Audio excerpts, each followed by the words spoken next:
ایک حدیث پاک ہے، نبی کریم علیہ السلام نے فرمایا اگر اللہ کچھ لوگوں کو دولت دے دے تو وہ سرکش ہو جائے۔ ہاں، کچھ لوگ ایسے ہیں جن کے پاس اگر دولت ہو تو عیاش ہو جائے، یعنی وہ کیا کچھ کر لا، ہر ایک کے لیے اچھی نہیں ہوتی۔ قارون کو دولت مل گئی، اتنا بڑا خزانہ تھا اس کے پاس کہ قرآن کہتا ہے کہ جماعت مل کے صرف خزانے کی چابیاں اٹھاتی، یعنی یہ معاذ اللہ کوئی گھب نہیں، یہ قرآن مجید نے بیان فرمایا کہ ایک جماعت مل کے صرف خزانے کی۔ تو حضرت سیدنا موسیٰ علیہ السلام نے کہا زکوٰۃ دو۔ زکوٰۃ کے معاملے میں لوگ ہیل و حجت سے کام لیتے، غریب ہو جاتے، اور کچھ ایسے ہیں جو مسائل جاننے لگے ہیں تو اب انہوں نے ایک اور معاملات کرنے شروع کر دی۔ اگر گھر کے اندر 10 تولے زیور پڑا ہے تو 5 تولے کا اماں کو مالک بنا دیا، 5 کو بیوی کو مالک بنا دیا، تاکہ 7.5 تولے کی کوئی بھی مالک نہ رہے۔ گنجائشیں نکالتے، زکوٰۃ سے بچتے، اللہ تبارک و تعالیٰ معاف کرے بہانے بازی کرتے۔ اس کو کہا زکوٰۃ دو تو کہنے لگا آپ کی تو میرے مال پہ نظر ہے۔ اب نے فرمایا تو بڑا بیوقوف ہے، مال تو دی اللہ نے دیا ہے نا، تو اللہ کے رستے میں دے۔ یہ کام ذرا مشکل ہے کہ اس کو بار بار کہا تو اس نہ بجائے اس کے کہ وہ مال دیتا، اس نے حضرت موسیٰ پہ الزام لگا دیا، ایک عورت کو تیار کر کے لایا۔ یہ الزاموں والا کیس سنتے آ رہے ہیں آپ کہاں تک؟ حضرت یوسف پہ بھی لگا، جناب مریم پہ بھی لگا، حضرت سیدنا موسیٰ کلیم پہ بھی لگا، اور حضرت عیسیٰ پہ بھی سارے ہوئے نا الزامات۔ آپ کیا بات کرتے؟ الزام لگانا، بہتان ترازی کرنا، اور ہمارے یہاں اچھی بات دیر سے پھیلتی ہے، بری خبر وہ جلدی پھیل جاتی۔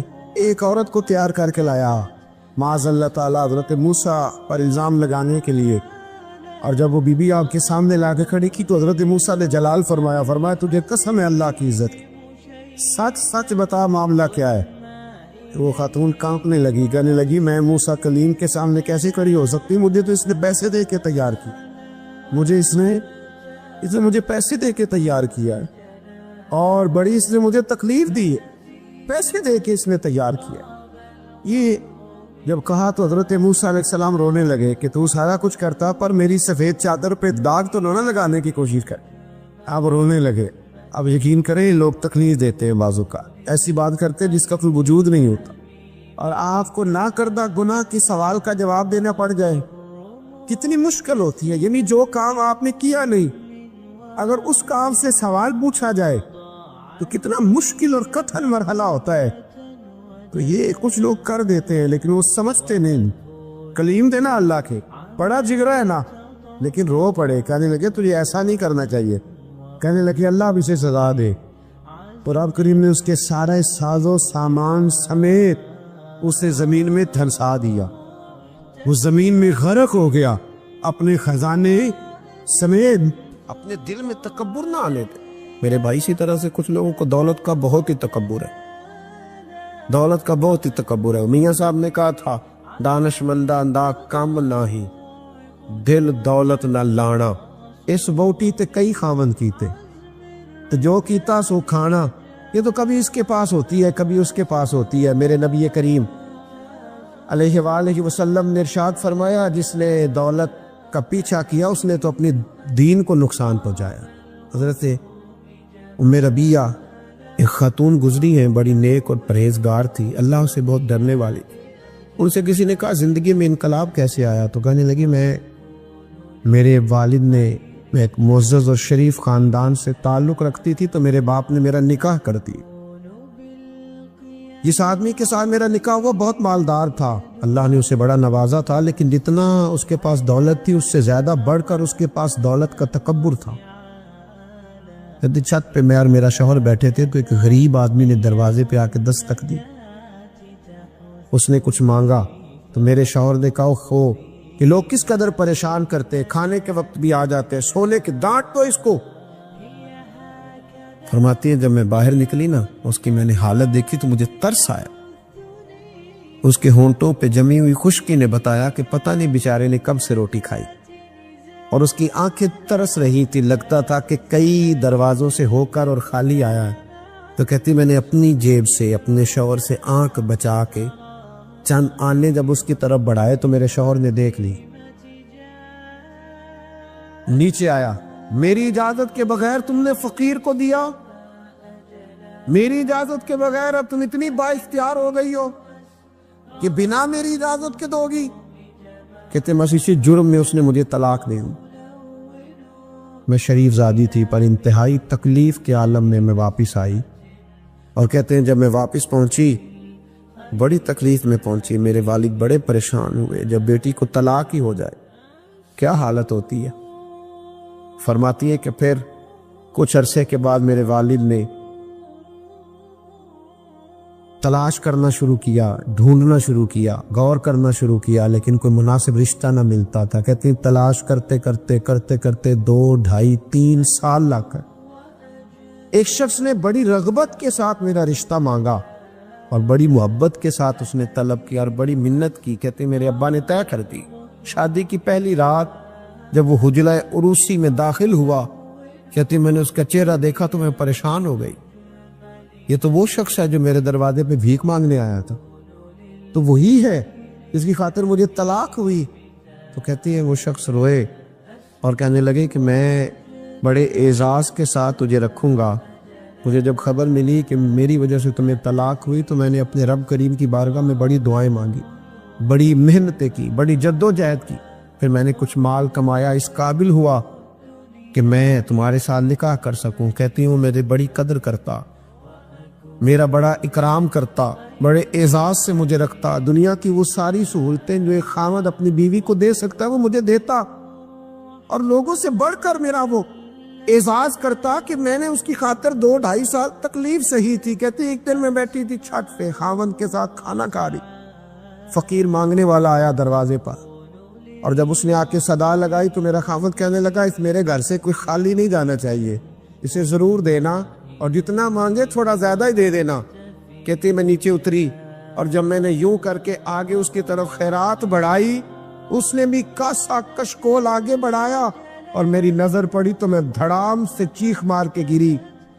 شوہر میرے آئے اور مجھے کہنے لگے کیا ہوا؟ میں نے کہا یہ تو میرا پرانا شوہر ہے، تو وہی ہے جس نے مجھے اس تکبر سے طلاق دی۔ کہتے وہ دروازے پہ رو رہا تھا اور کہہ رہا تھا دنیا والوں تکبر نہ کرنا، دولتوں پر کبھی ان دولتوں پر، مال پر انحصار نہ کرنا۔ رب بڑا بے نیاز ہے، وہ جب چاہتا ہے، جس کو چاہتا ہے، جس وقت چاہتا ہے نواز دیتا ہے۔ کہتے وہ تڑپتا تھا، روتا تھا، صدائیں دیتا تھا۔ میرے بھائی تو کچھ لوگوں کا شوق ہوتا، بادشاہ کو، سلطان یا عرب کے کچھ حصوں کا بادشاہ تھا، شوق بڑا تھا لوگوں کو کھلانے پلانے کا، بڑا شوقین تھا، بڑا بانٹتا تھا، اور کئی دفعہ معاذ اللہ اس پر فخر بھی کرتا تھا جو نہیں کر، تکبر سے بھی کہتا تھا بڑی جائیدادیں آؤ جس میں لینا ہے، تکبر بھی کرتا تھا معاذ اللہ جو نہیں کرنا چاہیے۔ ایک دن جامع مسجد کے باہر کھڑے ہو کے نہ بانٹنے لگا، کوئی فقیر آیا تو ایک مٹھی بھر کے اشرفیاں دے دی، کسی کو سونا دے دیا، کسی کو چاندی دے دی۔ ایک درویش بابا جی کونے میں بیٹھے ہوئے، اسی کسی دے کچھ بھی نہیں لگ دی، کوئی ضرورت نہیں، کونے میں بیٹھے۔ آپ یقین کریں، آپ تھوڑا سا رخ ادھر کریں، دنیا پیچھے پیچھے ہو جاتی ہے۔ اگر آپ پیچھے بھاگیں گے تو آگے دوڑ کے بھاگیں۔ یہ مزاج ہے قوم کا، کسی کا حال پوچھ لیں وہ بگڑ جاتا ہے، کہتا ہے مجھ سے کوئی کام ہوگا تبھی تو پوچھا ہے، اور آپ چپ کر جائیں، خاموش ہو جائے، یہ بھی بڑی مصیبت ہے کہ پیار کر لے تو اس کا بھی نقصان دیکھنے میں آتا ہے۔ کہتے ہیں پتہ نہیں میرے اندر کیا لالچ ہے، کیا خوبی ہے جس وجہ سے مجھ سے اتنی محبت ہو رہی۔ وہ باپا جی کونے میں توجہ ہی نہیں کی، جب توجہ نہ کی تو سلطان کی توجہ خود بخود ہو گئی۔ سلطان جایا کہنے لگے بابا کوئی قابل توجہ آدمی ہے، سب لوگ لائنوں میں لگے ہوئے بھاگ رہے ہیں، بادشاہ آیا ہے، یہاں تو شادی پہ کھانا کھل جائے تو بڑے بڑے امیروں کا پتہ چل جاتا ہے کہ بننے کیا لگا ہے۔ کہتے پتہ نہیں دوبارہ چھوٹے گوشت کی ٹرے آئے گی کہ نہیں آئے گی، اور اتنا سارا رکھ لیتے کہ الامان والحفیظ، بڑے بڑے امیروں کے پول کھل جاتے ہیں، پتہ چلتا ہے کتنے تگڑے امیر ہیں۔ تو جب اس نے کہا شرفیاں، سونے، ہیرے، جواہرات تو جو نہیں تھے فقیر وہ بھی لائنوں میں لگ گئے، لیکن وہ فقیر پھٹے پرانے کپڑے، سانو تخت ہزارے دی لوڑ کیے، نالے کی لگے شہر ببول دے نال، اسی اپنی بال کے سیکنے، سانو کی لگے کسی اور دے نال۔ اور اقبال نے اس کی تشریح کی، اقبال کہنے لگے ہوا گو تند و تیز ہے لیکن چراغ اپنا جلا رہا ہے۔ ہوا گو تند و تیز ہے، تیز ہوا میں چراغ نہیں جلتے، ہوا گو تند و تیز ہے لیکن چراغ اپنا جلا رہا ہے۔ وہ مرد درویش حق نے جس کو عطا کیے ہیں انداز خوش روانہ، فرماتے ہیں جسے اللہ نے بے نیازی دے دی، لالچ سے دور کر لیا، وہ کسی کی پرواہ وہ اپنا چراغ جلاتا ہے، اپنی مٹی پہ چلنے کا سلیقہ سیکھو۔ سنگ مرمر پہ چلو گے تو پھسل جاؤ گے۔ وہ بابا بیٹھا ہے تو بادشاہ کہنے لگا اسے بھی بلاؤ، بابے کو بلایا، کہنے لگا تجھے کچھ نہیں چاہیے؟ بابا کہنے لگا چاہیے تو بڑا کچھ، پر تجھ سے نہیں چاہیے۔ کہا کس سے چاہیے؟ فرمایا اس سے چاہیے جو دے کے حساب نہیں پوچھتا، بغیر حساب دیتا ہے، اس سے چاہیے۔ کہنے لگا نہیں، دروازہ کھلا ہے، تو بھی لے لے۔ بابا کہنے لگا میں لے تو لوں پر تو دے کچھ نہیں نہ سکتا۔ بادشاہ کو غصہ آیا، اکڑ تھی، تکبر تھا، کہنے لگا تو کیوں نہیں میں دے سکتا، تو سوال کر۔ تو بابے نے ساتھ والے فقیر سے لکڑی کا کالا پیالہ پکڑا، ہوتے ہیں نا فقیروں کے پاس مانگ، لکڑی کا کالا پیالہ، تو کہا لو دے دو کچھ۔ اس نے فوری طور پر سونے کی اشرفیاں مٹھی بھری اور لکڑی کے پیالے میں ڈالی۔ اب جب پیالے میں ڈالی تو کڑ کڑ کی آواز تو آئی، پر پتہ نہیں وہ کدھر گئی ساری اشرفیاں۔ دوسری مٹھی ڈالی تو پھر کڑ کڑ کی آواز آئی، پر اشرفیاں کدھر گئیں کوئی پتہ نہیں چلا۔ تیسری، چوتھی، پانچویں، بابے کا پیالہ خالی کا خالی، 2 دفعہ بھی، 4 دفعہ بھی۔ یہ بادشاہ لوگ ضدی ہوتے ہیں، مولتے نہیں جلدی، کیونکہ کسی نے بتا دیا ہوتا ہے نا سارا کچھ تم ہی ہو، اڑ جاتے۔ ہاں جو جس منصب پہ بھی بادشاہ ہوتا ہے اڑ جاتا ہے۔ اس نے کہا میں بھی ضدی ہوں، پیالہ بھر کے چھوڑنا ہے۔ ایک بوری منگا لی، دوسری منگا لی، تیسری منگا لی۔ بابا خوش ہے، مطمئن ہے، چلو ڈالو، تم نے کہا تھا ملیں گی۔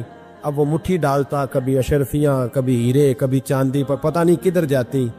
بالآخر آہستہ آہستہ بیک ہونے لگ گیا۔ وزیر کہنے لگا بادشاہ پیچھے سے بوریاں ختم ہو گئی ہیں، اب نئی منگانے لگیں گی، پیچھے کوئی چیز بھی نہیں، ختم ہو گیا سارا کچھ۔ انسان کسی کو کیا دے سکتا؟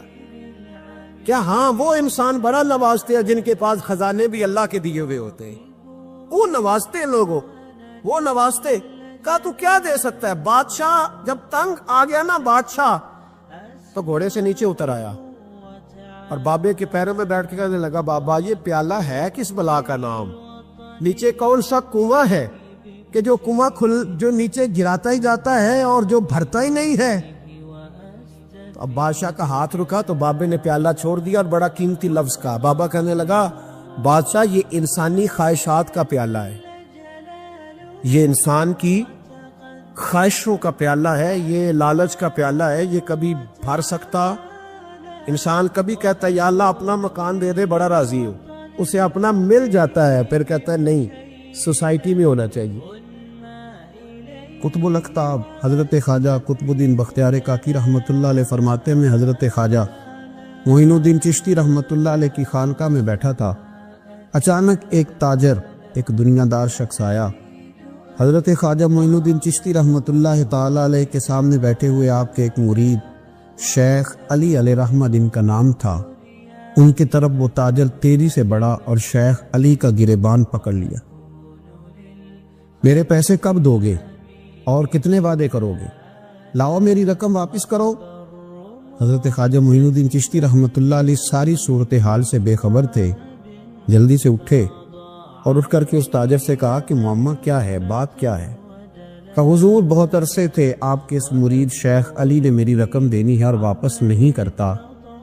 خواجہ صاحب علیہ رحمہ نے شیخ علی کی طرف دیکھا اور فرمایا یہ معاملہ کیا ہے؟ عرض کی حضور غریب ہوں، کمزور ہوں، تنگ دست ہوں، قصدن ایسا نہیں کر رہا، اس سے کچھ مہلت لے چکا ہوں، وہ ختم ہوئی، اب اور مہلت کا سوالی ہوں اور یہ مجھے مہلت دینے کو تیار نہیں ہے۔ خواجہ اجمیر علیہ رحمہ نے اس تاجر کی طرف دیکھا اور فرمایا غریب ہے، مجبور ہے، اس وقت تنگ دست ہے، اس کو کچھ مہلت دے دو، یقیناً تمہاری رقم لوٹا دے گا۔ اس نے حضرت خواجہ علیہ رحمہ کے ساتھ بھی توہین آمیز لہجہ معاذ اللہ اختیار کیا، ابھی لے کر کے جاؤں گا، پوری رقم لے کر کے جاؤں گا، ورنہ نہ صرف یہ کہ اسے رسوا کروں گا بلکہ میں اسے بازاروں میں کھینچوں گا۔ خواجہ قطب علیہ رحمہ فرماتے ہیں جتنے لوگ وہاں بیٹھے تھے ان سب کی طرف جب شیخ علی دیکھتے تو کمزور پڑتے، روتے میرے پیر بھائیوں کے بیچ آ کر، سرعام اتنے لوگوں میں میری اتنی رسوائی کر ڈالی۔ خواجہ اجمیر نے اپنی اس مرید کی آنکھوں میں جب آنسو دیکھے تو بڑا ہی دل نرم ہوا، اس کو کہا کچھ مہلت دے دے۔ اس نے کہا نہیں مجھے تو ابھی اپنی رقم چاہیے۔ خواجہ صاحب رحمۃ اللہ علیہ نے زمین پر چادر بچھائی، چند سکے جیب سے کیا نکالے تھے کہ اللہ تبارک و تعالیٰ نے بھرے خزانوں سے دولت عطا فرما دی. یہ تمہاری رقم، اٹھاؤ اور لے جاؤ. تمہیں فقیروں کو اس طرح رسوا نہیں کرنا چاہیے تھا. تمہیں خانقاہوں میں بیٹھے ان سادہ اور کمزور لوگوں کے ساتھ یہ رویہ روا نہ رکھنا چاہیے تھا. یہ کہا. اس شخص نے پیسے اٹھانے شروع کیے اور اٹھاتے اٹھاتے نا، جب اس کی نظر زیادہ مال پہ پڑی تو کچھ زیادہ پیسے بھی اٹھا لیے. ذرا نظر بچا کے دیکھتا کہ خواجہ صاحب دیکھ تو نہیں رہے، کچھ زیادہ رقم ہتھے آئی اور وہ چلتا بنا. حضرت خواجہ علیہ رحمہ نے شیخ علی کو تھپکی دی. فرمایا اللہ نے تمہاری عزت رکھی، پر ایک بات میری یاد رکھنا، جب بھی بھروسہ کرنے کو دل ہوا، جب بھی کسی طرف سہارا ڈھونڈنے کا دل ہوا، تو یا خدا کی طرف دیکھنا یا محمد مصطفیٰ کی طرف دیکھ صلی اللہ علیہ وسلم. یہ کیا درویشوں کا کیا کام کہ وہ دنیا داروں سے پیسے لے اور دنیا داروں کے ساتھ معاملات کرے. تمہاری یہ روش اچھی نہیں، لیکن اللہ نے تمہارا وقار رکھا. خواجہ قطب کہتے ہیں وہ بات تو ختم ہو گئی، لیکن شیخ علی کے چہرے پر کئی دنوں تک افسردگی رہی. وہ ان سب لوگوں کو پلٹ پلٹ کے دیکھتے جن کے سامنے آ کے اس نے گریبان پکڑا تھا تو بیچاروں کی طبیعت بگڑتی، دل پہ افسوس ہوتا. اس کو ایسا نہ کرنا چاہیے تھا، میری غریبی کا یوں مذاق نہ اڑاتا. کہتے ہیں چند ہفتے گزرے تو اس تاجر کو ہم نے دوبارہ خواجہ صاحب کی خانقاہ میں داخل ہوتے دیکھا، لیکن اب کہ وہ بڑا ہی پریشان آیا، اب کہ وہ بڑا ہی افسردہ آیا. اب کہ وہ آیا تو ہانپتا کامتا تڑپتا آیا. چادر بڑی ساری اوڑھ رکھی ہے. آتے ہی حضرت خواجہ کی خدمت میں بیٹھا، تڑپ کے رونے لگا. کہنے لگا اجمیر کے بادشاہ، بھول گیا تھا، معافی ہو سکتی ہے، غلطی ہو گئی تھی، درگزر کا سوالی بن کے آیا ہوں. عطائے رسول ہند الولی غریب نواز رحمت اللہ تعالی علیہ فرمانے لگے، پہیلی نہ بجھا، جو بات ہے اس کو کھول کر کے بیان کر. فقیر تیری ہر بات سننے کو اور درگزر کرنے کو تیار ہے. اس نے اپنا ہاتھ چادر کی اوٹ سے نکالا تو کہنے لگا حضور خشک ہو گیا، اٹھتا ہی نہیں. حضور تکلیف میں ہوں، آزمائش میں ہوں. ہوا دراصل یہ تھا کہ میں نے نا وہ میں نے سکے اٹھاتے اٹھاتے نا آپ سے نظر بچا کے کچھ زیادہ اٹھا لیے تھے، تو آپ کی ناجائز دولت، میں نے آپ کی دولت کو ناجائز حاصل کر لیا تھا. تو حضور اس سبب سے میرا ہاتھ چھال ہو گیا، مجھے اتنے لینے چاہیے تھے جتنے میرے بنتے تھے، میں نے ناجائز پیسے لے لیے. خواجہ اجمیر فرمانے لگے دنیا دار ہے تو ابھی تک دنیا داری میں ہی اڑا ہوا ہے. تو دنیا دار ہے تو ابھی تک تیرا خیال سکوں میں، پیسوں میں، دھیلوں اور اشرفیوں میں اڑا ہوا ہے. فرمانے لگے مجھے پتا تھا تو زیادہ اٹھا رہا ہے، لیکن فقیر کے پاس جو خزانے ہیں وہ اس کے ذاتی نہیں، وہ رب کریم کے دیے ہوئے ہیں. اللہ کے خزانوں میں سے کوئی لے گیا تو لے گیا، لیکن تو یہ کیا سمجھتا ہے کہ زیادہ سکے اٹھانے کی وجہ سے تیرا ہاتھ چھال ہوا ہے؟ یہ اس لیے تیرا ہاتھ خشک ہو گیا ہے کہ تو نے ایک فقیر اور درویش کو بھرے مجمع کے اندر رسوا کر ڈالا تھا. تیرا زیادہ پیسے لینے کی وجہ سے ہاتھ کمزور نہیں پڑا، بلکہ وہ جو تو نے اس غریب کے گلے میں ہاتھ ڈالا تھا اور اسے رسوا کر ڈالا تھا، تو کیا سمجھتا ہے وہ لاوارث ہے؟ اگر وہ کمزور ہے، تنگ دست ہے، تو بندہ تو رب کریم کا ہی ہے نا. جو تاجر، سیٹھ، نواب اور ذمہ دار کا رب ہے، غریبوں کا بھی وہی رب ہے، ان مسکینوں کا بھی وہی رب ہے، ان کمزوروں کا بھی وہی رب ہے. کہنے لگا حضور معافی کا سوالی ہوں. فرمایا اٹھ کے جا اور بڑے مجمع میں جا کے ایک دفعہ اس درویش سے معافی مانگ. مجھے امید ہے عرش کا رب تیرے سارے گناہ معاف فرما دے گا. ایک دفعہ معافی مانگ لے، جا سوال کر لے. وہ شیخ علی کے سامنے آ کے کھڑا ہوا. وہ کہنے لگا اگر آپ معاف کر دیں تو میری تکلیف دور ہو جائے گی. شیخ علی کی آنکھوں میں چھم چھم آنسو برسے. کہنے لگا آپ نے معاف کیا کہ نہیں کیا؟ کہنے لگے یار تو تاجر ہے، تو ذمہ دار ہے، تیرے دل میں پتہ نہیں کیا تصور ہے، پر میں نے تو معاف کرنا ہی ہے، اس لیے کہ نہ میں تاجر ہوں، نہ میں ذمہ دار ہوں، نہ میں دنیا دار ہوں، میں تو غریب نواز کا ماننے والا ہوں. میری مجبوری ہے کہ جس شخص کا میں نوکر ہوں نا، اس نے سکھایا ہی معاف کرنا ہے. اس کے در دولت پہ میں رہتا ہوں، انہوں نے درگزر کرنا سکھایا ہے. ادھر جب معافی ہوئی تو خواجہ اجمیر نے تھپکی بھی دی، دعا بھی فرمائی، رب کریم نے شفا عطا فرما دی. تو خواجہ اجمیر فرمانے لگے میاں جا، تیری تندرستی ہوگی، چلا جا. کہنے لگا حضور اب کس نے جانا ہے؟ اب تو میں تیری دہلیز پہ جھاڑو دیا کروں گا۔ کوئی شے نہیں کی، سر پہ بال بھی نہیں تھے، رویا کرتا۔ اللہ تعالیٰ نے فرشتے کو بھیجا، تجھے کیا چاہیے؟ تو کہنے لگا بال آ جائیں اور تھوڑا مال آ جائے۔ فرشتے نے ہاتھ پھیرا تو بال بھی آ گئے، تو بکریاں بھی آ گئی، لائنیں لگ گئی، مال ہی مال ہو۔ دوسرے کے پاس گیا، وہ کوڑا تھا، اس کو جا کے کہا کیا چاہیے؟ کہنے لگا شفا ہو جائے اور کچھ اللہ تعالیٰ آسانی کر دے۔ شفا بھی ہو گئی، گائیں بھی دے دی، بھینسیں بھی دے دی، مال ہی مال ہو۔ پھر ایک کے پاس گیا، وہ اندھا تھا، تجھے کیا چاہیے؟ اس نے کہا آنکھیں ملنے اور کچھ ساتھ، اللہ مال دے دے۔ اونٹ ہی اونٹ ہو گئے۔ جب بڑا نواز دیا تو پھر مالک نے امتحان لینے کا ارادہ کیا، یاری تیری سونا ہے پر آزمائشاں بھی تیریاں اگ، آزمائشاں تیریاں، صحیح کہہ رہا ہوں، آزمائشاں تیریاں، یاری تیری سونا ہے پر آزمائشاں تیریاں، اے سونا پرکھیا جامدہ ہی پہلو نال لگاں دے لگ۔ اللہ نے فرمایا آزمائش کرو۔ سب سے پہلے گنجے کے پاس آئے، اسے کہا اللہ کے رستے میں کچھ دے، کہنے لگا میرے خرچے ہی بڑے، دیکھو تو صحیح کتنی مشکل میں وقت گزارتا ہوں، حال ہی کوئی نہیں۔ تو اس نے کہا میں نے تو سنا ہے تو گنجا اور بھوکا ننگا تھا۔ کہنے لگا میں تو جدی پشتی رئیس اعظم ہوں، تو یہ کس پاگل نے کہا ہے بھاگ جا؟ اس نے کہا اچھا جیسے تو تھا ویسے ہی ہو جائے۔ کھیت کھلیان اجڑ گئے، پھر سے گنجا ہو گیا۔ حضور علیہ السلام فرمانے لگے، پھر وہ اس کے پاس گیا جو کوڑا تھا، اسے کہا کچھ دے، کہنے لگا خرچے ہی بڑے۔ اب پوچھ لیں کسی امیر آدمی سے کہ اگر چکی کے نیچے ہاتھ ہے میرے سے زیادہ تو پریشان بندہ ہی کوئی نہیں، کیا بتاؤں آپ کو، اتنا ٹیکس ہے، اتنا جرمانہ ہے، فلانی شے، وہ بڑا کچھ گنواتے ہیں لوگ۔ اس نے کہا میں نے تو سنا تو پہلے کوڑا تھا۔ اس نے کہا اچھا دوڑ جا، میں تو رئیس اعظم ہوں، دادا بھی پردادا بھی اور ساری نسل ہی۔ اس نے کہا اچھا جیسے تو تھا ویسے ہی ہو جائے۔ پھر وہ گیا اندھے کے پاس اور جا کے کہا اللہ کے نام پہ کچھ دے۔ تو کہنے لگا رب کے نام پہ؟ یہ کھڑے ہیں اونٹ جتنے تیرے دل کرے لے دا۔ اس نے کہا کیا معنی اس بات کا؟ کہنے لگا یار تجھے کیا بتاؤں، میں تو اندھا تھا، میں نے تو کبھی دنیا دیکھی نہیں تھی، پھر اس کریم نے فضل کیا تو مجھے بڑا کچھ دکھایا، میں کیا بتاؤں، میرا دل کر رہا ہے کہہ دوں کہ پھر اس نے کعبہ دکھایا، پھر اس نے روضہ رسول دکھایا، پھر اس نے ریاض الجنہ کے سجدے دکھائے، پھر اس نے اپنے محبوب کے دروازے کی رونقیں دکھائیں۔ اس نے بڑا کچھ دیا، اس نے بڑا نوازا۔ میرے پاس تو شاید میں بدکار پرانا خادم، کسے در ملی نہ ٹوئی، واصف یار نے نظر جو کی تھی پھر واصف ہی ہوئی۔ یہ تو اس کا کرم ہوا۔ تو یہ وہ کہنے لگا تو اللہ کے نام پہ جان مانگنا، وہ بھی دینے کو تیار، میرے پاس تو شے کوئی نہیں، تو مجھے تو اپنا پتہ ہے، میں تو کوئی شے نہیں تھا، کچھ نہیں تھا میرے پاس۔ یہ تو ان کا کرم ہے کہ روخن کا ادھر ہے، اور مختصر سی میری کہانی ہے، یہ جو بھی ہے ان کی مہربانی ہے۔ تو وہ کہنے لگا میں بھی کچھ لینے نہیں آیا تھا، تیری آزمائش ہی کرنے آیا تھا، تیری عزتیں بھی سلامت رہیں گی، تیرا مال بھی سلامت رہے گا، تیری شفا بھی۔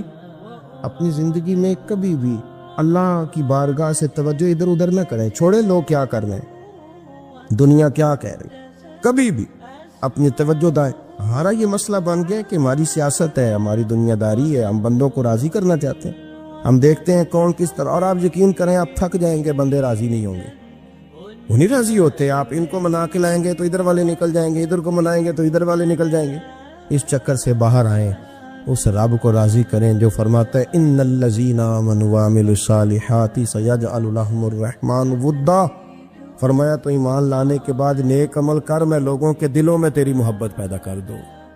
رحمان لوگوں کے دلوں میں محبت ڈال دے گا، اللہ لوگوں کے دلوں میں۔ اپنی نظر ہمیشہ اپنے رب پہ رکھیں، اتنی لمبی چوڑی دنیا داروں سے امیدیں نہ وابستہ کریں۔ میں نے دیکھا ہے لوگ کاسا لیسی کرتے ہیں، کبھی اس کے دروازے پہ کبھی اس کے دروازے پہ۔ ان چکروں سے باہر آئیں اور اپنے رب کی بارگاہ کی طرف توجہ کریں، استغفار شوق سے پڑھا کریں۔ اور اکیلے میں نا، اکیلے میں رئیس المتکلمین مولانا نقی علی خان صاحب رحمۃ اللہ نے لکھا ہے کہ فرعون 500 سال حکومت کر گیا۔ فرماتے اصل وجہ یہ تھی کہ دنیا جب سو جاتی تھی نا تو اوپر چادر لے کے تو مصلے پہ بیٹھ جاتا تھا اور ہاتھ باندھ کے کہتا تھا رب تو ہی ہے، میرا پردہ نہ کھولنا، مالک تو ہی ہے، کرم نوازی کرنا، میری پکڑ نہ کرنا۔ وہ بے ایمان ہو کہ اگر 500 سال ہاتھ باندھے تو گزارا کر لیتا ہے، تو ایماندار ہے۔ پر مسئلہ یہ ہے کہ تو رات کو بکل مار کے ہاتھ نہیں نہ باندھتا، تو منت نہیں کرتا، تو استغفار نہیں کرتا۔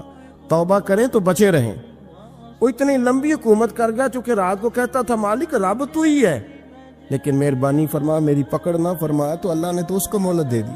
کافروں کو آج بھی مہلت دی ہوئی نہیں رب نے۔ یہ جو دنیا کی محبت ہے نا، یہ ہر گناہ کی جڑ ہے۔ جب انسان دنیا کی دولت سے پیار کرنے لگ جاتا ہے، پھر وہ قتل بھی کرتا ہے، پھر وہ ظلم بھی کرتا ہے، پھر وہ زیادتی بھی کرتا ہے، پھر وہ حرام بھی کھاتا ہے، پھر وہ یتیم کو بھی لوٹتا ہے، پھر بیوہ کا مال کھانا بھی اسے پریشان نہیں کرتا، پھر کروڑوں روپیہ ہضم کر لیتا ہے، لکڑ پتھر ہر چیز اس کو ہضم ہونے لگتی ہے۔ اصل بات یہ ہے کہ اسے محبت دنیا کی دولت سے ہو گئی ہے۔ ایک بزرگ کے پاس ایک نوجوان آیا، اس نے کہا حضرت جی میرا نماز میں دل نہیں لگتا۔ تو بزرگ فرمانے لگے تیرا مسئلہ اصل یہ نہیں، تیرا مسئلہ اور ہے۔ نے کہا حضور سمجھا دیں۔ تو وہ فرمانے لگے کچھ بندے ایسے ہیں جو تمہیں ٹیلی فون کرتے ہیں اور تم ان کا فون نہیں اٹھاتے، اور کچھ ایسے ہیں جن کو تم دن میں خود 3 دفعہ فون کر کے حال پوچھتے ہو۔ حضور کیا مطلب؟ فرمانے لگے جس سے پیار نہیں نا، اس سے اظہار بیزاری ہے تو اس کا فون بجتا رہے تو کہتے ہیں میں تھا نہیں، میں موجود نہیں تھا، فون چارجنگ پہ تھا، گھر چھوڑ گیا تھا، بہانہ ہے۔ اور جس سے محبت ہے اس کو ٹیلی فون کر کے کہتے ہیں آپ پریشان تو نہیں ہوتے، بس میرا سلام لینے کو دل کر رہا تھا۔ فرمانے لگے کہ تیرا اصل مسئلہ یہ ہے کہ تو نے محبت نہیں کی اللہ رسول سے۔ اگر تیرا خدا رسول سے پیار ہوتا تو یہ جملہ کیسے آتا کہ نماز کو دل نہیں کرتا؟ پھر تو تیرا تہجد کو بھی دل کرتا، پھر تو تیرا ہر وقت قرآن پاک سینے سے چمٹائے رکھنے کو دل کرتا، اس لیے کہ تیرا مقصود اللہ کی ذات ہوتی۔ کیونکہ مقصود دنیا داری ہے، مقصود دولت بنا لی ہے معاذ اللہ، مقصود ایک رنگ بنا لیا ہے، اس کا نقصان قوم اٹھا رہی ہے۔ نقصان رشتوں میں، نعتوں میں حسن نہیں رہا، پیار نہیں رہا، ترتیب نہیں رہی۔ ایک ناروے سے دوست نے فون کیا، مجھے کہنے لگے آپ بڑی تقریریں کرتے ہیں، کوئی ہمارے حق میں بھی کر دو۔ تو میں نے کہا کہ آپ کو کیا ہے؟ کہنے لگے آپ پردیسیوں کی مجبوریاں نہیں سمجھتے۔ میں نے کہا کیا ہوا؟ کہنے لگے حضرت جی شکوہ ہے کہ ہمارے اپنے ہمیں جب بھی فون کرتے ہیں وہ یہ نہیں پوچھتے کہ شام کا کھانا کھایا ہے کہ نہیں کھایا، وہ کہتے ہیں وہ شادی آ گئی ہے تو جلدی کرو، پیسے بھیج دو، فٹافٹ کرو۔ کہتے ہیں کبھی کسی نے ہم سے ہمارا حال ہی نہیں پوچھا، کبھی کسی نے یہ غور ہی نہیں کیا کہ وہ پردیس میں گیا ہے، اور انشاءاللہ پردیسی کوئی بھی نہ تھی وے ککھ جنا تو پارے تاڑی مار اڑانا باہو اسی آپ ہی اڈن ہارے۔ تو تیار بیٹھے ہیں، حال ہی کوئی نہیں پردیس میں۔ یہاں حال یہ ہے کہ جو فون کرتا ہے، ایک بزرگ کہنے لگے کہ 22-23 سال دیے ہیں پردیس کو، تو اپنی ہی بیوی کو فون کیا ہے کہ اب نہیں ہوتا، گھٹنوں میں درد رہتا ہے، کمر کمزور ہو گئی ہے، اور میرا دل کرتا ہے گھر آؤں اور میں اپنے گھر میں بیٹھ کے بچوں کے بیچ بیٹھ کے روٹی کھاؤں۔ اعصاب کمزور ہو گئے ہیں، دل کی دھڑکن تیز رہتی، پتہ نہیں کب وقت آ جائے۔ تو کہتے ہیں میری بیوی جسے میرے دکھ سکھ کا ساتھی ہونا چاہیے، وہ کہتی ہے چلے 3-4 سال اور لگا لیں پھر آ جانا۔ او بھائی، کیا اس شخص کے ساتھ کیا تعلق ہے؟ اس کا بھائی اسے فون کرتا ہے تو کہتا ہے میں پیسے دے دوں گا، جب آؤ نا تو ایک موبائل ضرور لے آنا۔ اس کو لوگ فون کرتے ہیں، رابطہ کرتے ہیں کہ جناب وہ ایک چھوٹی سی چیز، وہ میں پیسے دے دوں گا، تو پیسے دینے ہیں تو یہاں سے کون سی چیز نہیں ملتی؟ صرف فرمائشیں، لوگوں کے ساتھ تعلق صرف جیب کا، رشتہ صرف جو ہے وہ تعلق صرف اس چیز کا کہ وہ آدمی ایک ATM مشین ہے تو فٹافٹ کارڈ ڈالو تاکہ آپ کے حصے کے پیسے نکل آئیں۔ یہ مزاج اس نے نقصان کیا ہے، دراڑیں پڑ گئی ہیں، حالات بگڑ گئے ہیں۔ میرے نبی کریم سید عالم صلی اللہ تعالی علیہ وسلم نے رشتوں کو جو وقار دیا، امام غزالی رحمۃ اللہ تعالی علیہ نے لکھا ہے مکاشفۃ القلوب میں، فرماتے ہیں کچھ لوگ قیامت کے قریب آئیں گے جن کے نبی پاک صلی اللہ علیہ وسلم نے نشاندہی کی ہے، ان کے پاس کوئی شخص نہ بیٹھے ورنہ اس کا دل کالا ہو جائے گا۔ کہا حضور وہ کون سے؟ تو فرمانے لگے نبی پاک نے کچھ لوگ بتائے ہیں، ان کے پاس نہیں بیٹھنا۔ کون سے؟ مصطفیٰ کریم نے فرمایا یحبون الدنیا وینسون الآخرہ، جو دنیا کو سے پیار کرنے لگے اور آخرت کو بھول جائیں۔ امام صاحب فرماتے ہیں ان سے دور رہنا، دل کالا ہو جائے گا۔ یحبون المال وینسون الحساب، وہ جو نبی پاک نے فرمایا نا کچھ لوگ آئیں گے جو مال سے تو پیار کریں گے پر اس کے حساب کو بھول جائیں گے، ان سے بچنا۔ فرمایا یحبون القصور وینسون المقبرہ، جو مکانوں سے تو پیار کریں گے پر اپنی قبروں کو بھول جائیں گے۔ اور فرمایا ان لوگوں سے بھی بچ کے رہنا، ان سے بھی پرہیز کرنا جو لوگ یحبون الخلق وینسون الخالق، جو لوگ مخلوق سے تو پیار کریں گے، بندوں سے بڑا پیار کریں گے لیکن اپنے رب کو بھول جائیں گے، ان لوگوں سے بھی بچیں۔ ایسے لوگوں سے نبی پاک صلی اللہ علیہ وسلم نے نشاندہی کی، ان سے بچیں۔ تعلقات میں خلوص ہوتا ہے، جب کوئی آپ کی غربت سے پیار کرتا ہے تو وہ آپ کا اصل دوست ہوتا ہے، جب وہ آپ کی تنہائیوں سے آزمائشوں سے پیار کرتا ہے تو اس کا آپ کے ساتھ رشتہ خالص ہوتا ہے۔ جو آدمی دولت کو دیکھ کر پیار کرے اور دولت کو دیکھ کر آپ کے ساتھ وابستگی کا اظہار کرے تو اس شخص کا پیار سیدھا سیدھا میرے رسول پاک سید عالم صلی اللہ علیہ وسلم نے ہمیں استغنا کا حکم دیا ہے، بے نیازی کا۔ یہ دنیا داری میں الجھنا، دنیا کے بن کے جینا، دنیا کے ہو کے رہنا، آپ یقین کریں سارے رشتے، میں نے سعودی عرب میں پیر دیکھے، پیر مریدوں کی لسٹیں لے کے جاتے، ان کو ٹیلی فون ہوتا ہے تمہارے پیر صاحب آ گئے تم بھی پہنچ جاؤ، ٹھنڈی بوتلیں لے آنا آتی دفعہ، وہاں وزن اٹھایا نہیں جاتا واپسی پہ۔ ہمارے کئی سنگی ناراض ہو گئے، حضرت آپ آتے ہیں تو آپ بتاتے نہیں، تو میں کہتا ہوں یہاں بھی یہی کام کرنا ہے، ہم تو اپنے گناہوں کی معافی لینے آئے، تو ہم جس کام آئے ہمیں کرنے دو، کیوں الجھاتے ہو؟ وہاں جا کے بھی جہاں خالصتاً انسان کا رجوع اللہ کا وقت ہے، وہاں بھی وہی حالات پیدا ہو گئے، ہر طرف دنیا داری۔ اور یہ پیروں کی بات کرتا ہوں تو آپ بڑے مسکراتے ہیں، میں نے بڑے بڑے مفت خورے دیکھے ہیں، بڑے بڑے، یہ ہر طبقے میں ہوتے ہیں، ہر طبقے میں۔ ایک صاحب مجھے ایئرپورٹ پہ ملے، کہنے لگے جی کتنے دن رہا ہوں، ماشاءاللہ ایک دن بھی روٹی جیب سے نہیں کھائی۔ میں نے کہا بڑے کامیاب ہو کے آ رہے ہیں آپ، یہ تو بات باعث فخر ہے، جا کے کسی اخبار میں فوٹو چھپاؤ۔ کہنے لگے جی بڑے دوست، بڑے سنگی، بڑے بد، کوئی ادھر سے کوئی چیز لے کے آ رہا ہے ادھر سے، تو میں نے کہا یہ فخر والی بات ہے، کوئی بتانے والی بات ہے؟ تلک ہی بڑا ہے جی بھائی، مفت خوری کا مزاج اور توجہ رکھنا کہ اب اس سے مجھے کیا مل سکتا ہے، اور اگر کوئی نہیں لے کے آیا واپس گیا تو شکوہ کرنا، دیکھو چل کے آ گیا، اس کو خبر ہی نہیں کہ جاتے دفعہ چلو بندہ 6 بوتلیں لے جائے، کیا فرق پڑتا ہے؟ یہ کمزور ذہن ہے، یہ دنیا داری ہے، یہ نفس پرستی ہے، یہ پیسے کی غلامی ہے۔ میرے نبی پاک صلی اللہ علیہ وسلم نے فرمایا جو رب کے بندے ہوں گے ان کے قیامت کے دن چہرے چمک رہے ہوں گے۔ تو یا رسول اللہ صلی اللہ علیہ وسلم اس کے علاوہ بھی کچھ بندے ہیں؟ فرمایا لعن عبد الدنیا وعبد الدرہم، فرمایا کچھ دنیا کے بندے ہیں، کچھ درہم کے بندے ہیں، ترجمہ یوں کر لو کچھ ڈالروں کے بندے ہیں۔ یہ حدیث مشکات میں موجود ہے، ڈالر کے، ریال کے، لاکھ کے، کروڑ کے بندے۔ حضور وہ کون ہے؟ فرمایا لعن عبد الدنیا وعبد الدرہم، جو دنیا کا اور دولت کا بندہ بنے وہ لعنتی ہے، ملعون ہے۔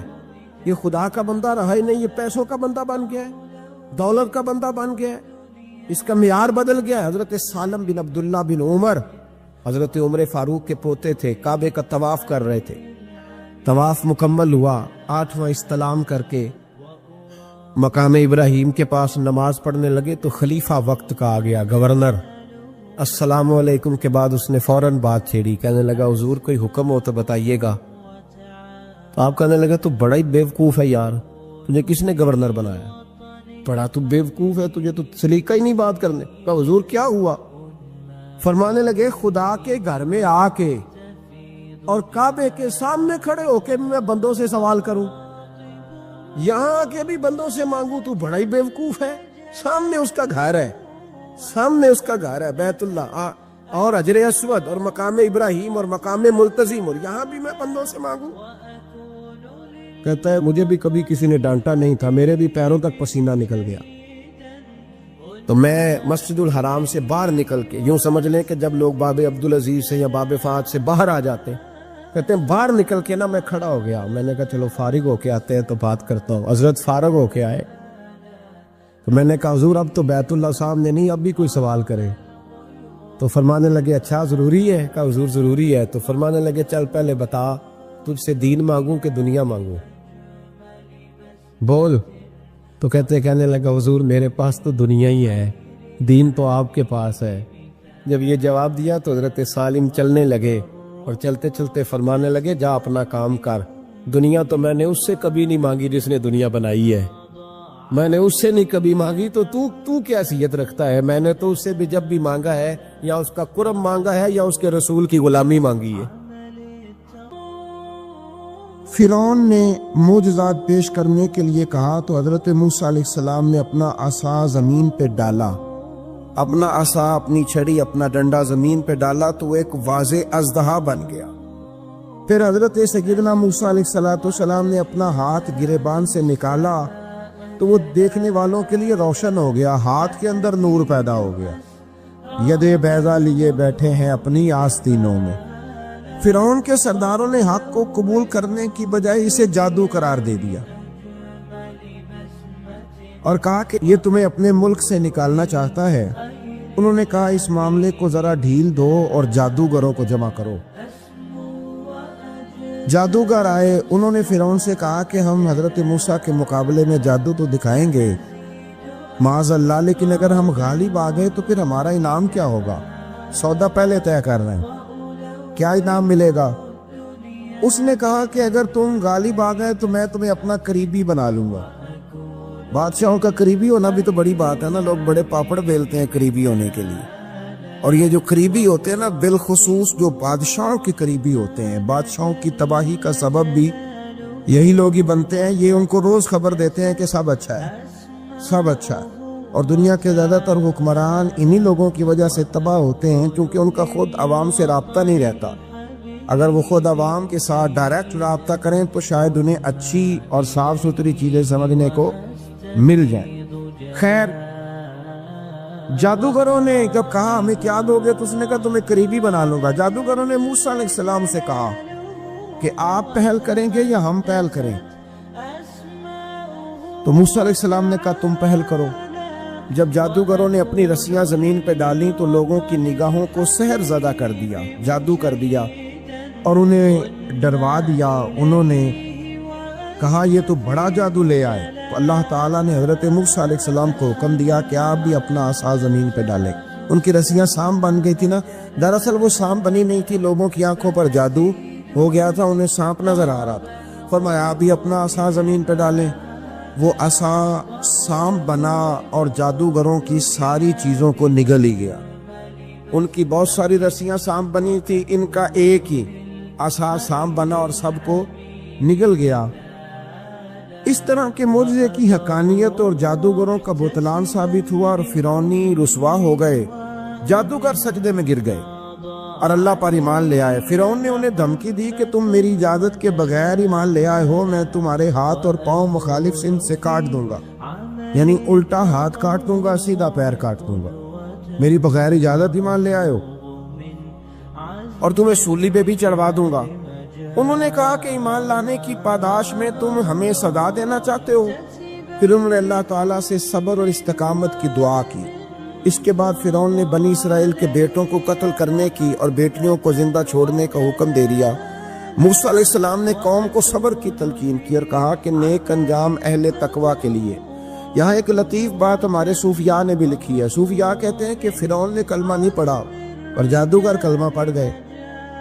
وہ کس طرح کلمہ پڑھ گئے؟ تو کہنے لگے دراصل انہوں نے آتے ہی حضرت موسیٰ کا ادب بڑا کیا تھا۔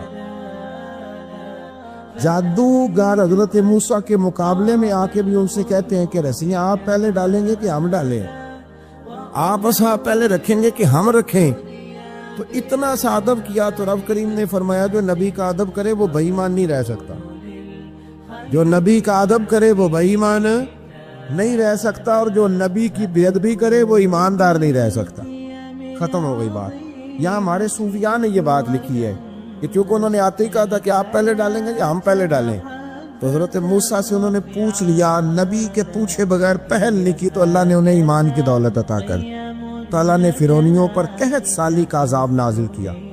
فرعونیوں کا طریقہ یہ تھا کہ اچھائی کو اپنا کمال گردانتے تھے، کہتے تھے یہ ہماری طرف سے، اور برائی کو معاذ اللہ بدشگونی کے طور پر موسیٰ علیہ السلام کی طرف منسوب کرتے تھے، کہتے تھے معاذ اللہ آپ کی وجہ سے یہ سارا کچھ ہو رہا ہے۔ ہوتے نا نہیں کہتے جب سے میں وہاں گیا ہوں تب سے، ہمارے بزرگ ایک لطیفہ بھی سنایا کرتے تھے کہ کسی زمیندار نے نماز پڑھنی شروع کی تھی تو اس کے جانور مرنے شروع ہو گئے، اب لوگ سمجھتے ہیں کہ معاذ اللہ شاید یہ کسی بزرگ کے سبب سے ایسا ہے، حالانکہ یہ تو اللہ کی طرف سے آزمائش ہوتی ہے، اس کی حکمتیں ہوتی۔ اللہ تبارک و تعالیٰ نے ان پر عذاب کیا نازل کیا؟ آیت نمبر 130 اور 143 کبھی آپ سورہ اعراف کی پڑھیں تو اللہ تعالیٰ نے ان پر ٹڈیوں کا، جموں کا، مینڈکوں کا اور خون کا عذاب نازل کیا۔ یہ کس قسم کا عذاب ہے؟ جمعے پڑ گئے، ٹڈیاں آ گئیں، یہ اللہ نے عذاب نازل کیا۔ جب وہ عذاب میں مبتلا ہوئے تو موسیٰ علیہ السلام سے کہا کہ آپ اللہ سے دعا کریں کہ ہم سے یہ عذاب ٹل جائے، اگر ایسا ہوا تو ہم ایمان لے آئیں گے، بنی اسرائیل کو بھی آزاد کر دیں گے۔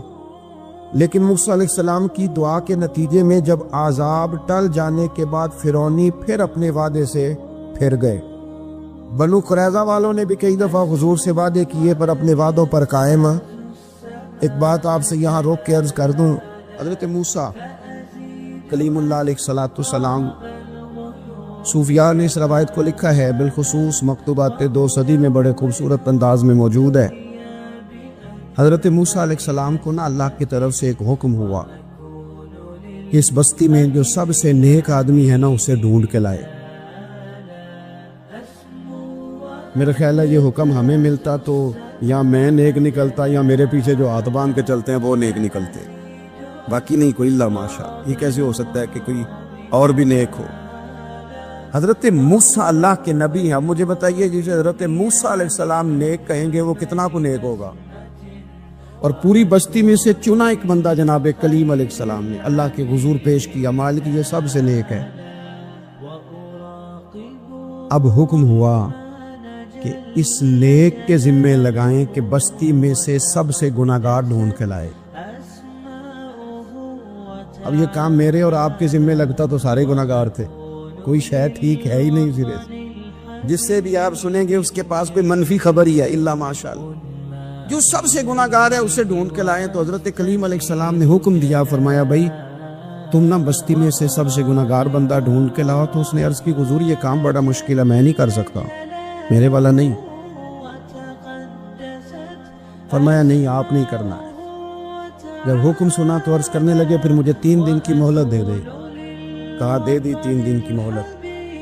3 دن ایک صالح آدمی ایک گناہگار کو ڈھونڈتے رہے، صالح آدمی۔ جانے کب مار دے کوئی مجھے ظالم کر کے، شہر کا شہر مسلمان بنا بیٹھا۔ یہاں تو بہت سارے لوگ ہوتے ہیں جو مرضی کسی کے لیے کہہ دیتے ہیں۔ تو فرمایا کہ آپ ڈھونڈیں، اب وہ نیک آدمی گناہگار ڈھونڈ، یہ بھی کبھی کبھی ہوتا ہے، کبھی کبھی نا ایسا بھی ہوتا ہے۔ وہ گناہگار بندہ ڈھونڈنے کا حکم آ گیا، وہ ڈھونڈ رہے ہیں۔ 3 دن بیت گئے، 3 راتیں بیت گئی۔ اب وہ وقت آ گیا گناہگار پیش کرنے کا۔ انہوں نے پیش کیا اپنے گلے میں رسی ڈالی،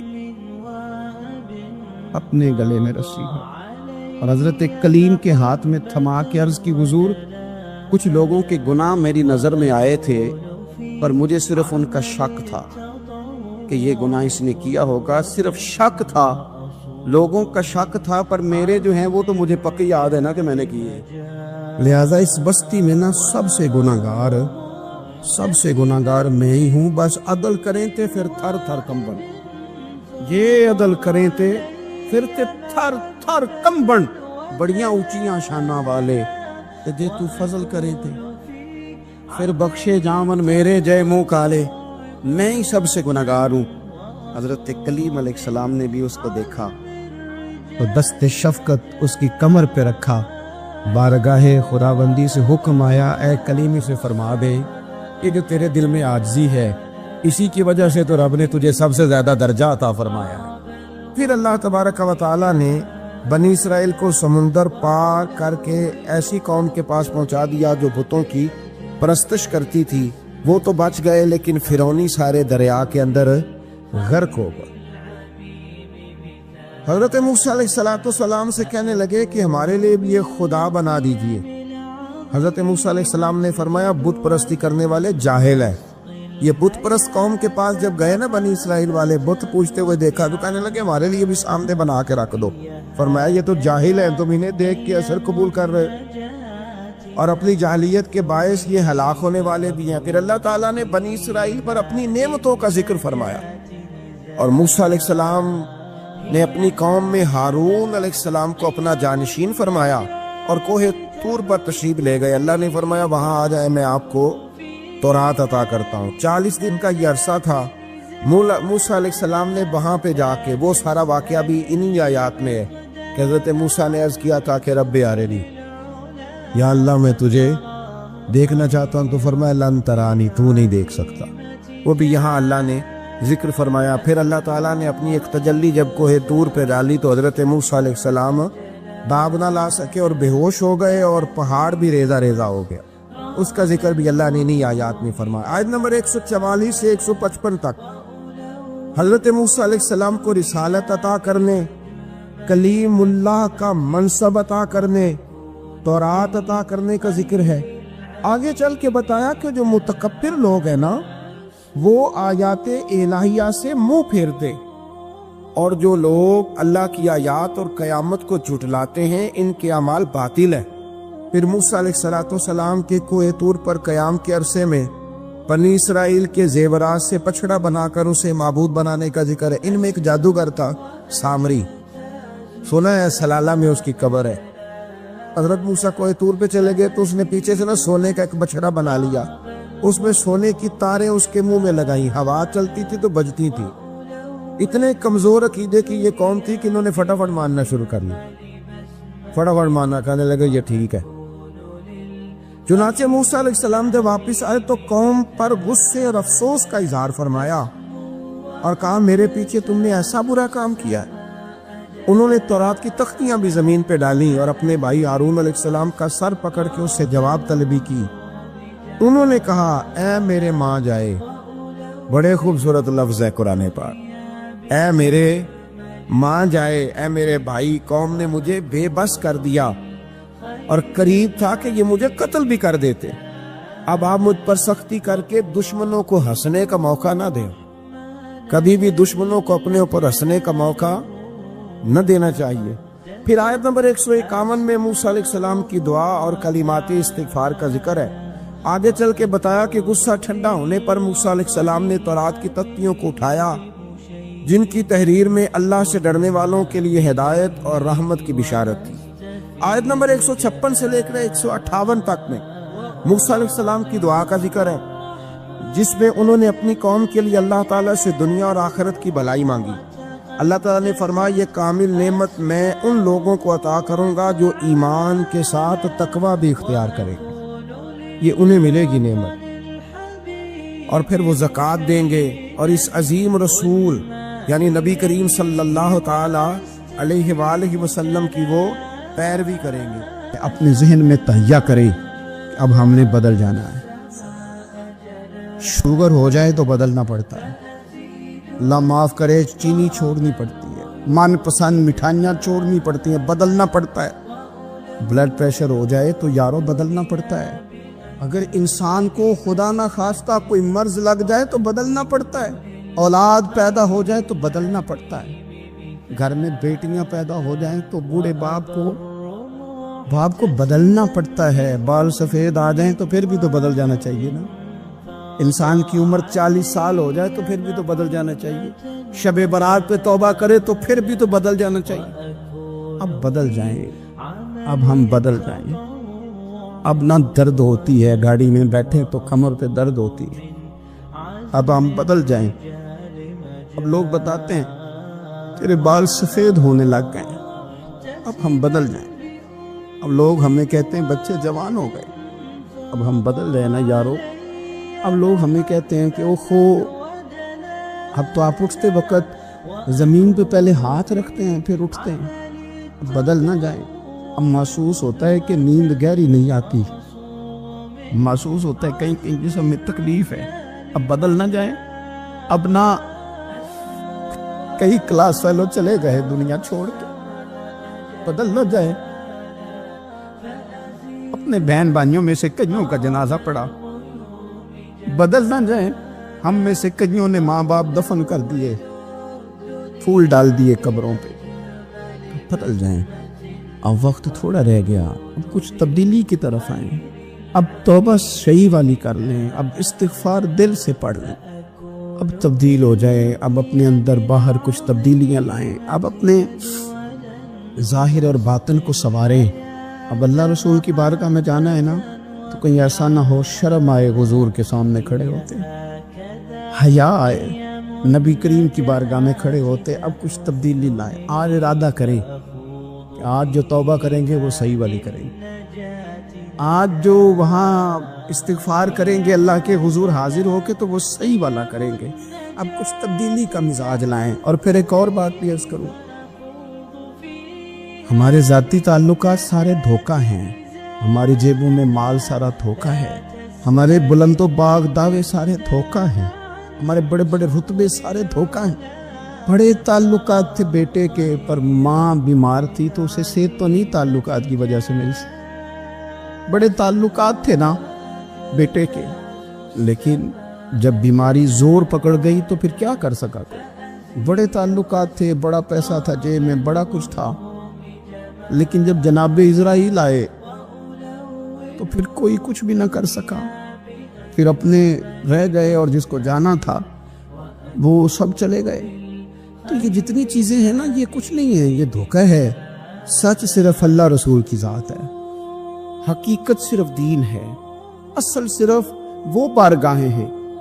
دھوکے میں نہ زندہ رہو، چھوڑ دو یہ بات کرنی کہ بڑے تعلقات ہیں، چھوڑ دو یہ بات کرنی کہ بڑا پیسہ ہے، چھوڑ دو یہ بات کرنی کہ برادری قبیلے علاقے میں بڑا، اور کچھ بھی نہیں ہے۔ کل من علیہ فان، ہوئے نامور بے نشاں کیسے کیسے، دیکھو زمین کھا گئی اور جماں کیسے کیسے۔ میں مولانا نورانی کی قبر پہ کھڑا تھا تو میں کہہ رہا تھا مقدور ہو تو خاک سے پوچھوں کہ اے لعین تو نے وہ گنج ہائے گرا مایا کیا کیے؟ اتنے بڑے لوگ تو لے گئی، اتنے بڑے لوگ، اتنے بڑے لوگ قبروں میں کدھر گئے؟ سلطان مامور غزنوی کہاں ہیں؟ شہاب الدین غوری کہاں ہیں؟ وہ لوگ جو میدانوں میں آ کے صرف ان کا نام لیا جاتا تھا تو دنیا کانپ جاتی تھی، وہ کہاں گئے؟ اٹھ گئے سب لوگ، چلے گئے، ختم ہو گیا معاملہ۔ وقت اب ہماری طرف بڑھ رہا ہے، اب تیزی ہے، اب پیغام اجل آیا، کئی ہمارے ارد گرد سے اٹھا کے لے گیا، اب ہمیں بھی تو واپس لوٹنا ہے نا، تو کچھ تیاری کر لیں، کچھ ارادہ کر لیں۔ اور بارگاہ رب رسول کی اس طرح کی ہے کہ بس جانے کی دیر ہے، بس صرف جانے کی دیر ہے، صرف جانے کی۔ اور اللہ رسول کی بارگاہ دوستوں وہ والی ہے کہ جہاں نا زیادہ منت بھی نہیں کرنی پڑتی۔ وہ جو 4-5 لوگ تھے نا مکہ مکرمہ میں، انہوں نے بہت ہی اسلام کی مخالفت کی حد کر دی تھی، ان کے لیے حکم ہوا تھا جہاں ملے قتل کر دو۔ اکرمہ تھے، ابن قتل تھے، کچھ اور لوگ تھے، تو پتہ ہے ان کو کسی نے مشورہ کیا دیا تھا؟ کسی کافر نے مشورہ دیا، پر پتہ صلاح کیا دی تھی؟ اس نے کہا تھا تم نے بڑی زیادتیاں کی ہیں، بڑے بے ادب ہو، کسی صحابی کے قابو نہ آنا، مار دیے جاؤ گے، اپنی خطاؤں کے سبب سے تم مار دیے جاؤ گے، لیکن اگر کسی طریقے چھپتے چھپاتے رسول پاک کی بارگاہ میں پہنچ جاؤ نا، اگر وہاں کسی طریقے چلے جاؤ۔ ہم نے پوچھا معافی کیسے مانگیں گے، منہ کیسے دکھائیں گے، ہم نے اتنے ظلم کی، اتنی زیادتیاں کی، کیسے معافی مانگیں گے؟ تو کہنے والے نے کہا کہ نہیں کچھ نہیں، تم بس کہہ دینا ہم آ گئے، اس سے زیادہ تو بات ہی کوئی نہیں، اتنا ہی تو صرف کہنا ہے آ گئے، اور نہ آتے تو جاتے بھی کہتے، بس تم اتنا کہہ دینا ان العبد اذا اعترف ثم تاب تاب اللہ علیہ۔ نبی کریم علیہ السلام نے فرمایا بندہ جب آ کے کہتا ہے نا یا اللہ میں بھول گیا تھا، غلطی ہو گئی، ان العبد اذا اعترف، مان جو گیا ہوں، غلطی ہو گئی، جب کہتا ہے نا میں بھول گیا، ثم تاب، پھر وہ توبہ کرتا، تاب اللہ علیہ، اللہ دیر کرتا ہی نہیں، فوراً توبہ کو قبول فرما لیتا۔ ہمارے ہاں نا کچھ لوگ تو طبعاً سخت ہیں، اللہ معاف فرمائے، اور کچھ رد عمل کے طور پر سخت ہو گئے، کچھ باتیں دلوں میں بیٹھ گئی ہیں جنہوں نے طبیعتوں کو سخت کر دیا۔ کبھی کہیں آپ بہو سے کہ چلو بوڑھی ساس سے اگر کبھی کو بات سخت نکل گئی ہے تو معاف کر دے، وہ تیار نہیں ہوتی، وہ کہتی ہے تمہیں پتہ نہیں میرے ساتھ کیا کچھ ہوا۔